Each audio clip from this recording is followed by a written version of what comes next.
नमस्कार मित्रों। जैसा कि आप जानते हैं कि हम फलित ज्योतिष की एक किताब का अध्ययन कर रहे हैं और इस किताब का नाम है त्रिफला ज्योतिष। इसमें हमने पेज नंबर 24 तक अच्छे से पढ़ लिया था और कुछ एग्जाम्पल्स के थ्रू हमने इसके महत्व को जानने की कोशिश भी की थी। आज हम पेज नंबर 25 पे पढ़ेंगे धनेश और व्ययेश। तो सबसे पहले हम ये जानेंगे कि जो शब्द दिए गए हैं धनेश और व्ययेश, इनका मीनिंग क्या है। तो आइए हम जानें कि धनेश और व्ययेश का मीनिंग क्या है। तो सबसे पहले हमें एक कुंडली चार्ट बना लेना चाहिए और उस कुंडली चार्ट में हमें ये पता ही है कि एक कुंडली चार्ट में 12 भाव होते हैं। इसे लगन भाव कहते हैं और इसे धन भाव कहते हैं। ये जो मैं बोल रही हूं इसे इसे इसे इसका मतलब है कि जो पहला भाव है, पहला भाव जिसे लगन, ये भाव होता है, तनु भाव कहलाता है। ये धन भाव कहलाता है। ये कौन सा भाव है? Second house. थर्ड हाउस को हम पराक्रम भाव कहते हैं। फोर्थ हाउस को सुख भाव भी कहा जाता है। फिफ्थ हाउस को शिक्षा और संतान का भाव भी बोलते हैं, जिसको शॉर्ट में बोल दिया जाता है सुत भाव। छठे भाव को बोला जाता है रोग ऋण रिपुओं का भाव। सातवें भाव को बोला जाता है भार्या भाव। इसके अलावा आठवें भाव को बोला जाता है कष्ट भाव या आयु भाव। नौवें भाव को बोला जाता है भाग्य भाव। 10वां भाव कर्म भाव होता है। लाभ और आय का भाव कहा गया है 11वें भाव को और 12वें भाव को कहा गया है व्यय भाव। तो आज हम जानेंगे किनके बारे में? धनेश और व्ययेश के बारे में। अब देखिए, धन भाव का स्वामी ही धनेश होगा और व्यय भाव का स्वामी ही व्ययेश होगा। तो इसका क्या मीनिंग है कि सेकंड लॉर्ड, जो सेकंड लॉर्ड है वो धनेश हुआ और 12th लॉर्ड जो हुआ वो व्ययेश हुआ। आज हम इनसे रिलेटेड नियमों के बारे में जानेंगे कि धनेश यानी कि सेकंड लॉर्ड, व्ययेश यानी कि 12th लॉर्ड के बारे में जानेंगे। आइए पढ़े। धनेश और व्ययेश स्वतः ना पापी है ना शुभ। अब इस लाइन को बहुत ध्यान से सुनने और समझने की जरूरत है। धनेश यानी कि सेकंड लॉर्ड, व्ययेश यानी 12th लॉर्ड। स्वतः, स्वतः स्वभावतः, स्वभावतः मतलब अपने भाव में, भाव के अनुसार, क्योंकि ये धन भाव के स्वामी है और ये व्यय भाव के स्वामी है, इसलिए इनका ये कहना कि ये पापी हैं, ये शुभ हैं, ना तो ये पापी है ना ही शुभ है, अर्थात ये सम हैं। किंतु सूर्य और चंद्रमा को छोड़कर अन्य ग्रह दो स्थानों के स्वामी होते हैं। ये हम सभी जानते हैं कि सूर्य को केवल एक राशि, सिंह राशि प्राप्त है और इसी तरह चंद्रमा को केवल एक राशि, कर्क राशि प्राप्त है। तो इसी तरह से किंतु सूर्य और चंद्रमा को छोड़कर अन्य ग्रह दो स्थानों के स्वामी हैं। इसलिए कर्क व कन्या लगन में सूर्य क्रमशः द्वितीयेश तथा व्ययेश तथा मिथुन तथा सिंह लगन में चंद्रमा क्रम से द्वितीयेश और व्ययेश होगा। अब हम कन्या लगन, कर्क लगन, इसके अलावा मिथुन लगन और सिंह लगन की चार्ट्स पे एक बार नजर मार लेते हैं। ये देखिए, यहाँ पर कर्क लगन का चार्ट दिया गया है, ये कन्या लगन का चार्ट दिया गया है, ये मिथुन लगन का चार्ट है और ये सिंह लगन का चार्ट है। तो अगर हम कर्क लगन के चार्ट में देखें तो सूर्य कौन हुए? द्वितीयेश। कुंभ कन्या लगन में सूर्य कौन हुए? व्ययेश। मिथुन लगन में चंद्रमा कौन हुए? धनेश। और सिंह लगन में चंद्रमा कौन हुए? व्ययेश बने। तो अगर हम सिंह लगन में देख रहे हैं तो 12th लॉर्ड यानी कि व्ययेश कौन होते हैं? चंद्रमा। इसी तरह से चंद्रमा मिथुन लगन में सेकंड लॉर्ड यानी कि धनेश बनते हैं। इसी तरह से सूर्य के लिए बताया गया है कि कन्या लगन में सिंह लगन में कन्या लगन में सूर्य कौन बने? 12th लॉर्ड हुए। और यहां पर कर्क लगन में सूर्य धनेश बनते हैं। अब देखिए इनके बारे में आगे क्या कहा गया है। यह दोनों ग्रह अन्य भवनों के स्वामी न होने के कारण सम समझे जाएंगे। अगर हमें ये चार लगन मिल जाते हैं, कर्क लगन, कन्या लगन, मिथुन लगन या सिंह लगन, तो इसमें सूर्य और चंद्रमा की स्थिति के अनुसार हम ये कह सकते हैं कि ये सम है, सम। और जिस स्थान में होंगे उस स्थान के अनुसार शुभाशुभत्व प्राप्त होगा। जिस स्थान पर ये सूर्य और चंद्रमा जाकर बैठेंगे उस स्थान के अनुसार ही शुभ और अशुभ के फलों को प्राप्त करेंगे। यदि ये अच्छे स्थानों में जाते हैं और अच्छे भवनों के स्वामी के साथ बैठते हैं तो शुभ प्रभाव देंगे, और यदि खराब स्थान में जाते हैं और खराब ग्रह के साथ बैठते हैं तो अशुभ। यही इनकी व्यवस्था है। इस चीज को और थोड़ा सा समझने की जरूरत है कि क्योंकि इस केस में, कौन से केस में, कर्क लगन की कुंडली में सूर्य धनेश बने और हम ये कह रहे हैं कि सेकंड लॉर्ड और 12th लॉर्ड जो होते हैं उनकी स्थिति सम होती है। क्योंकि सूर्य को केवल एक ही राशि प्राप्त है तो हम क्या करते हैं, ये देखते हैं कि सूर्य पूरी कुंडली में, पूरे चार्ट में कौन से पोजीशन में जाकर बैठे। अगर वो शुभ स्थानों में जाकर बैठते हैं और शुभ स्थानों के स्वामियों के साथ बैठते हैं तो सूर्य शुभ फल प्रदाता होंगे। अगर सूर्य की स्थिति कुंडली के अशुभ भावों में बनती है, तीसरे छठे 11वें में, तो सूर्य को हमेशा अच्छा ही माना गया है। ठीक है, अशुभ स्थान में आप मान लीजिए कि 8वें घर में बैठ जाए। ठीक है, छठे घर में, छह, तीन, छह, इसके बारे में हम बाद में बात करेंगे कि 3, 6, 11 में सूर्य को अच्छा क्यों माना गया है। लेकिन यहाँ पे फिलहाल हम कर्म भाव की बात कर रहे हैं। तो कह रहे हैं कि शुभ स्थानों के स्वामियों के साथ बैठ जाएं या फिर अशुभ स्थानों के स्वामियों के साथ बैठ जाएं तो उस हिसाब से ये फल देंगे। सूर्य और चंद्रमा के अतिरिक्त अन्य ग्रहों को दो दो स्थानों के स्वामित्व प्राप्त होते हैं। ऐसी स्थिति में यदि कोई ग्रह द्वितीयेश होकर अन्य शुभ स्थान में हो तो शुभ, और अद्वितीयेश होकर अन्य अशुभ स्थान में चला जाए तो पाप। अब देखिए इसको कैसे समझें, इस बात को जो नेक्स्ट पैराग्राफ में बताई गई है कि सूर्य और चंद्रमा के अलावा, ये यहाँ पर हमने बात की केवल सूर्य की और चंद्रमा की, क्योंकि इन्हें केवल एक एक ग्रह, एक एक स्थान का स्वामित्व प्राप्त है, एक ही राशि है इनके पास, सिंह राशि या कर्क राशि। लेकिन अगर हम बुध की बात करें, अगर हम मंगल की बात करें, बृहस्पति की बात करें या अन्य ग्रहों की बात करें तो उनके पास तो दो दो राशियां हैं। और ऐसे केस में अगर ये द्वितीयेश या फिर द्वादशेश बनते हैं यानी कि धनेश या व्ययेश बनते हैं तो हम किन फलों की बात करेंगे? क्या वो शुभ होंगे या फिर अशुभ होंगे? आइए जानें। इसके लिए कहा गया है कि आप वृश्चिक लगन को देखो। वृश्चिक लगन में बृहस्पति द्वितीयेश बनते हैं, सेकंड लॉर्ड बनते हैं, पंचमेश होने के कारण शुभ। और कुंभ लगन में, पहले हम वृश्चिक लगन की ही बात कर लेते हैं। तो अगर हम चार्ट में देखें कि वृश्चिक लगन का चार्ट, ये देखिए यहाँ पर मैंने एक वृश्चिक लगन का चार्ट बनाया है।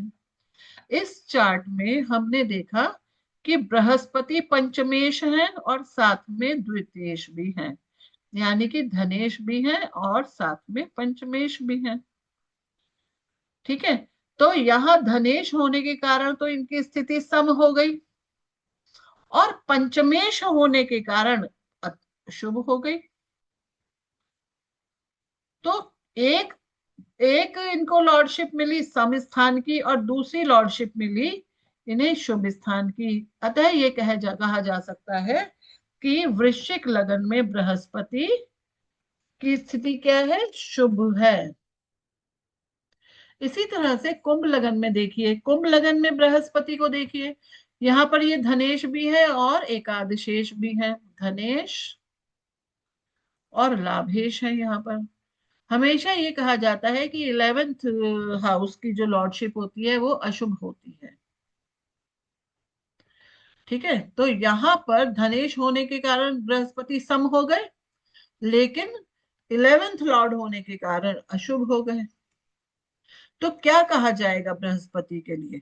यहां पर देखिए, पहला केस जो था वृश्चिक लगन में, वहां पे बृहस्पति की शुभता या अशुभता समझाने की कोशिश में देखा गया कि क्योंकि दूसरे भाव की जो लॉर्डशिप है इनकी, वो शुभ स्थान की है, दूसरी राशि की लॉर्डशिप शुभ स्थान की है, एक सम एक शुभ, तो सम प्लस शुभ हुआ शुभ। लेकिन यहाँ कुंभ लग्न में जब हम देख रहे हैं, तो हम देख रहे हैं कि सम प्लस अशुभ, तो इस लॉर्डशिप को हम अशुभ ही कहेंगे। इसी तरह से अगर हम मेष लग्न में बृहस्पति की स्थिति को अच्छे से समझने की कोशिश करें, तो यहां पर देखिए, बृहस्पति व्ययेश बने यानी कि 12th लॉर्ड बने, और इनकी दूसरी लॉर्डशिप बनी कहाँ की, नवमेश बने, 9th लॉर्ड। तो एक तो हो गई सम स्थिति, दूसरी हो गई शुभ स्थिति, तो मेष लग्न के लिए बृहस्पति शुभ हुए। इसी तरह से हमें चीजों को समझने की कोशिश करनी चाहिए। यहाँ पर पुस्तक में एक बार फिर से नजर मार लेते हैं। इसी प्रकार व्ययेश यदि अन्य शुभ स्थानों के स्वामी हो तो शुभ, जैसे तुला लग्न में बुध व्ययेश। अब यहाँ पे इन्होंने बुध के लिए बताया, बृहस्पति की कहानी यहाँ पर अभी हम रोक कर अब हम बुध के बारे में बात करते हैं। हम हर चीज को बहुत ध्यान से कुंडली पर लगा कर देखेंगे। अब बुध की स्थिति को देखिए, तुला तुला लग्न में, तुला लग्न में बुध 12th लॉर्ड है, और 12th लॉर्ड होने के साथ साथ बुध कौन है, 9th लॉर्ड है। तो 12th लॉर्ड होने के कारण ये हुए सम, 9th लॉर्ड होने के कारण ये हुए शुभ। तो सम प्लस शुभ इज इक्वल टू शुभ, इनको शुभ माना जाएगा बुध को तुला लगन में। इसी तरह से बुध को अगर हम वृषभ लगन में नोटिस करें, तो वृषभ लगन में बुध क्या है, सेकंड लॉर्ड है, तो सेकंड लॉर्ड होने के कारण सम, और यहाँ पे ये 5th लॉर्ड है, तो 5th लॉर्ड होने के कारण शुभ। तो सम प्लस शुभ क्या हुआ, शुभ हुआ। तो वृषभ लगन में बुध की स्थिति क्या बन गई, शुभ हो गई। इसी तरह से अगर हम मीन लगन में देखें, मीन लगन में शनि की स्थिति को देखिए। शनि यहाँ पर एक कर्क लगन में और बुध को देख लेते हैं। बुध की अभी हमने दो स्थितियां देखी हैं, तुला में और वृषभ में। एक कर्क लगन में हम बुध को और देख लेते हैं, शनि की बाद में करते हैं। बुध जो है कर्क लगन में वो 12th लॉर्ड है। ठीक है, यहाँ पे मिथुन राशि से ये 12th लॉर्ड है, लेकिन यहाँ पर जो इनकी दूसरी राशि है वो 3rd लॉर्ड बनते हैं यहाँ पर। तो एक तो हो गए ये सम, और यहाँ पर हो गए अशुभ। तो इसको क्या माना जाए, सम प्लस अशुभ कहकर हम ये कहेंगे कि कर्क लगन के लिए बुध अशुभ हैं। ठीक है, इसी तरह से और कौन से लग्न में देखा जा सकता है, इसी तरह से कर्क लगन हो गया, सिंह लग्न में भी देखा जा सकता है। क्योंकि जब हम सिंह लग्न का चार्ट बनाएंगे, तो सिंह लग्न में 5 6 7 8 9 10 11 12 1 2 3 4। तो देखिए यहाँ पर क्या हुआ, सेकंड लॉर्ड होने के कारण सिंह लग्न में बुध सम हुए, और 11th लॉर्ड होने के कारण अशुभ हुए। तो इसी तरह से सम और अशुभ का संबंध बनने से बुध सिंह लग्न के लिए अशुभ हो गए। इसी स्थिति को हम कैसे समझ सकते हैं, एक और तरीके से हम इसको समझ सकते हैं। कैसे? शनि के केस में देखेंगे, क्योंकि शनि की जो दो राशियां हैं वो बहुत क्लोज हैं, बिल्कुल ही नेक्स्ट टू नेक्स्ट है, कि कैप्रिकॉन और एक्वेरियस। इसका मीनिंग हो गया मकर राशि और कुंभ राशि इतनी पास है कि हम कैसे पता लगाएं कि ये शुभता लिए हुए हैं और अशुभता लिए हुए हैं। आइए जाने। माना हमने कहा कि यहाँ पर 10 नंबर राशि है और यहाँ 11 नंबर राशि है, 12, 1, 2, 3, 4, 5, 6, 7, 8, 9, ठीक है। तो इस कुंभ लग्न के लिए शनि की स्थिति को पहचान करते हैं। अब कुंभ लग्न में 12th लॉर्ड हो गया शनि, और शनि यहाँ पर सम स्थिति कहेंगे, लेकिन लगन लॉर्ड होने के कारण ये शुभ है। तो इसका मीनिंग क्या हो गया कि ये शुभ फलदायक होंगे। इसी सिचुएशन को अगर हम एक दूसरी चार्ट पर देखें, कौन से चार्ट पर देखें, अब हम कैप्रिकॉन लगना देख लेते हैं। कैप्रिकॉन में भी ये सेम सीन बनेगा। क्यों? क्योंकि लगन लॉर्ड शनि हो गए, तो शनि लगन लॉर्ड होने के कारण शुभ, और सेकंड लॉर्ड होने के कारण शनि सम। ये हो गया कौन सी स्थिति? ये भी शुभ स्थिति हो गई। ठीक। लेकिन अगर हम इसको एक और एग्जांपल से समझें, इसी चार्ट को अगर हम यहाँ पे ये कर दें कैप्रिकॉन, और यहाँ पर कुंभ लग्न कर दें, तो यहाँ पे शनि क्या हुए? सेकंड लॉर्ड हुए। तो धनु लग्न में, धनु लग्न में शनि सेकंड लॉर्ड और थर्ड लॉर्ड हुए, तो सेकंड लॉर्ड होने से हो गए सम, और थर्ड लॉर्ड होने से क्या हो गए? अशुभ।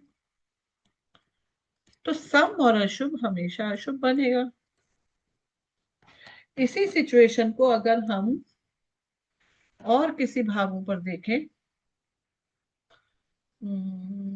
यहाँ पर 10 नंबर राशि और यहाँ पर 11 नंबर राशि, तो 12th लॉर्ड होने ये हो जाएगा कौन सा लगना? मीन लगना। तो मीन लगना के लिए शनि 12th लॉर्ड हुए, 12th लॉर्ड होने के कारण सम हुए, और 11th लॉर्ड हुए, 11th लॉर्ड होने के कारण अशुभ हुए। तो मीन लगना के लिए शनि अशुभ हो गए। तो इसी तरह से डिफरेंट डिफरेंट चार्ट्स पर लगाकर हम ये बात जान सकते हैं। देखिए यहाँ एग्जाम्पल में भी तुला लग्न, मीन लग्न सभी के साथ बोला गया है। अब कैसे जाने कि क्या ये हमेशा ही अशुभ फल देंगे? यहाँ पर उद्योग टीकाकार कहते हैं कि जैसे ग्रह के साथ बैठे हो वे वैसे हो जाते हैं। इस बात को बहुत ध्यान से समझना चाहिए। देखिए क्या लिखा है यहाँ पे मैंने, सेकंड लॉर्ड या 12th लॉर्ड जिस भावेश के साथ बैठे हो उसी के अनुसार फल देते हैं। शुभ भावेश के साथ शुभ और अशुभ भावेश के साथ अशुभ फलदायक हो जाते हैं। इस प्रकार हमने जाना कि कुंडली में किस प्रकार भावेश शुभ फलदायक और अशुभ फलदायक होंगे। ठीक है। वैसे देखिए मीन लगना के लिए हमने ये डिक्लेयर कर दिया कि मीन लगना के लिए शनि अशुभ फलदायक है। लेकिन अगर यही शनि 12th लॉर्ड होकर किसी शुभ भाव के स्वामी के साथ बैठे हैं, अब इस स्थिति को कैसे समझे? देखिए हम इसको मीन लग्न पे ही समझने की कोशिश करते हैं। तो अगर ये लग्न मीन है 1, 2, 3, 4, 5, 6, 7, 8, 9, 10, 11, हमने कहा कि 12th लॉर्ड शनि है, और इस मीन लग्न की कुंडली में शनि क्योंकि 11th लॉर्ड भी है, तो ये अशुभ फलदायक होंगे। लेकिन इस चीज को समझिए कि अगर ये किसी शुभ उसके साथ बैठते हैं और शुभ स्थान पर बैठ जाते हैं, तो बुक क्या कहती है देखिए, कि जैसे ग्रह के साथ बैठे हों वैसे फल देते हैं। यदि शुभ ग्रह के साथ हो तो शुभ फल, यदि अशुभ ग्रह के साथ सहचर्य हो जाए तो अशुभ फल देते हैं। और जिस भाव में बैठे हो उसी भाव के द्वारा अपना फल दिखाते हैं। पहली बात, जिस ग्रह के साथ बैठे हो। नंबर 2, जिस भाव में बैठे हो। यदि मित्र आदि स्थान में बैठा हो तो मित्र आदि द्वारा धन प्राप्ति। अगर धनेश होकर मित्र फ्रेंड फ्रेंड के साथ बैठे हो तो कैसे वो मिलेंगे? मित्र के द्वारा धन की प्राप्ति हो जाएगी। यदि शत्रु के साथ बैठे हो तो शत्रु द्वारा अशुभ फल। इस तरह का विचार करते समय, यह विचार करते समय ग्रह किस अवस्था में है यह भी विचार करना चाहिए। अब ग्रहों की अवस्था के बारे में हम नेक्स्ट लेक्चर में बात करेंगे। आशा है आपको ये चीज समझ आई होगी जो बताने की कोशिश की है कि किस तरह से धनेश और व्ययेश फलदायक होते हैं, या इनके फल किस तरह से हमें देखने चाहिए। क्योंकि धनेश हमेशा समस्थिति में होता है, व्ययेश भी समस्थिति में होता है। सूर्य और चंद्रमा की एक एक ही राशि है, लेकिन बाकियों की तो, बाकी ग्रहों की तो दो दो राशियां हैं, तो उनके अनुसार फल कैसे कहना चाहिए। आशा है भुवन दीपक पुस्तक पढ़ने में आप लोगों को, नहीं भुवन दीपक पुस्तक नहीं है, ये त्रिफला ज्योतिष पुस्तक है। त्रिफला ज्योतिष पुस्तक पढ़ने में आप लोगों को आनंद आ रहा होगा। आगे की वीडियोस का इंतजार कीजिए, लाइक कीजिए, शेयर कीजिए, और अपने कमेंट्स में हमें ये बताते रहिए कि किस तरह से हम अपने वीडियोस को और अच्छा बना सकते हैं। Thank you.